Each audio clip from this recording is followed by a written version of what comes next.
Akwai wani shahararren ɗan kasuwa mai suna Alhaji Balarabe wanda ake wa laƙabi da Balarabe mai yawo.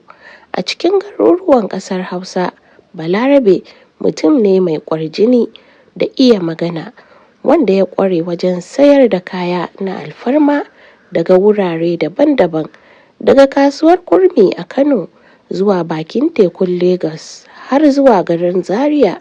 Balarabe ya yi suna a matsayin ɗan kasuwa mai arziki da hikima.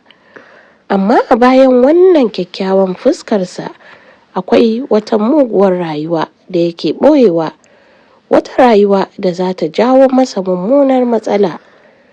A duk garin da Balarabe ya je, ba kawai kasuwanci yake yi ba, har ma yana auren mata.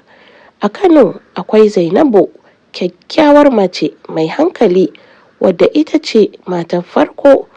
A Zaria akwai Hauwa, mace mai kuzari da ke sayar da kayan gyaran jiki. A Katsina akwai Maryam, mai sanyin hali wadda ta ƙware a koyar da yara a makaranta. Kuma hakan ba shi ne kawai ba. Matan Balarabe sun kai 7, kowacce tana tunanin ita ce kaɗai matar aure a rayuwarsa. Balarabe ya ƙware wajen rarrashin matansa. Bai taɓa barin wata ta gano gaskiyar cewar ba ita kaɗai ba ce. Duk lokacin da ya ɗauki lokaci mai tsawo ba tare da dawowa ba, sai ya ba da hujjar cewa yana kasuwanci ne a wani gari. Mutumin da ya san gaskiya game da rayuwar Balarabe shine amininsa, Alhaji Musa.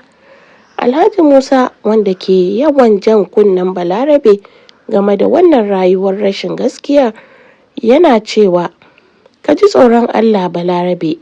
Wannan ƙaryar taka za ta tona maka asiri wata rana." Amma sai Balarabe ya yi dariya yana cewa, "Ai rayuwa irin ta kasuwa ce, Musa. Ka ɗauka abin da za ka iya kafin kasuwa ta rufe."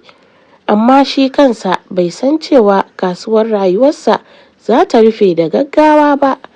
Wata rana a cikin wata damina mai tsananin ruwa, Balarabe yana kan hanyarsa daga Abuja zuwa Kano bayan ya kammala wata babbar ciniki.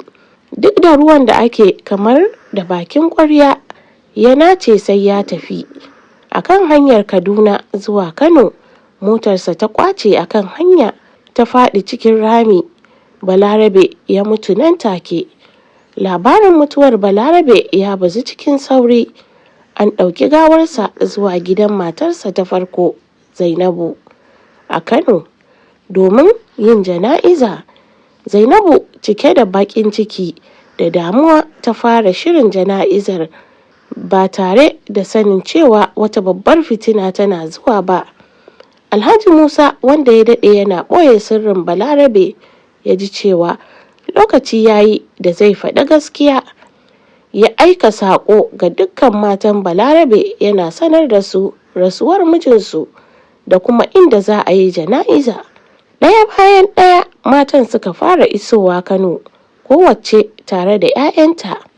Abin da ya fara a matsayin jana'iza mai nutsuwa ya rikide zuwa rikici mai ban tsoro. Da Hauwa daga Zaria ta iso gidan, ta yi mamakin ganin Zainabu tana kuka a matsayin matar marigayin. Ta yi tambaya, "Wace ce wannan? Me take yi a nan?" Zainabu kuwa cikin mamakin tambayar ta amsa, "Ni ce matar Balarabe, kuma kefa." Kafin su gama wannan muhawara sai ga Maryam daga Katsina ta shigo tare da 'ya'yanta 2. Ba a daɗe ba sai ga Rabi daga Sokoto, Aisha daga Bauchi, Fatima daga Maiduguri da kuma sauran matan. Kafin ka ce kobo, gidan ya cika da koke-koke, ihu da zage-zage. "Ƙarya, shi ne mijina kawai. Wallahi ni aka fara aura. Ke kuwa wace ce? 'Ya'yan nan ba nasa ba ne. Ai nawa ne kaɗai 'ya'yansa na gaskiya." Dattawan unguwan sun yi ƙoƙarin kwantar da hankali, amma rikicin ya gagara sarrafawa.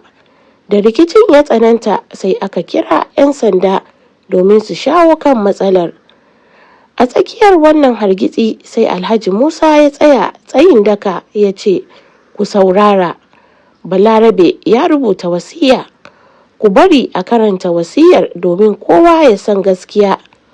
Kowa ya yi shiru yayin da wani lauya daga Abuja wanda Balarabe ya ɗauka domin ya rubuta wasiyar ya fara karantawa.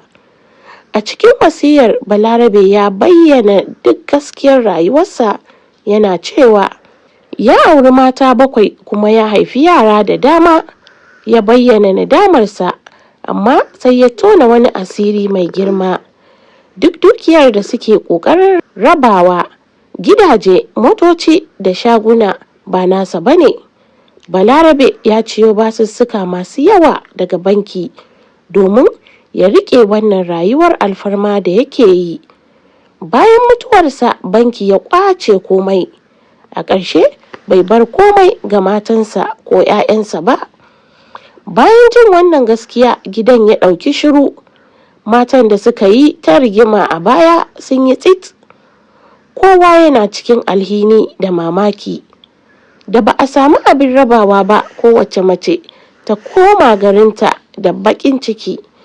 Duk da haka 'ya'yan Balarabe waɗanda suka fara ganawa a wannan jana'iza sun fara jin wata alaƙa ta musamman a tsakaninsu. Duk da cewa mahaifinsu ya yaudare su da iyayensu sun ga dama a cikin wannan masifa. Da jagorancin ɗan fari Ibrahim, yaran sun yanke shawarar haɗa kai. Sun fara wata ƙaramar sana'a tare wadda ta girma cikin lokaci. Tare suka tallafa wa iyayensu mata suka sake gina rayuwarsu daga tushe.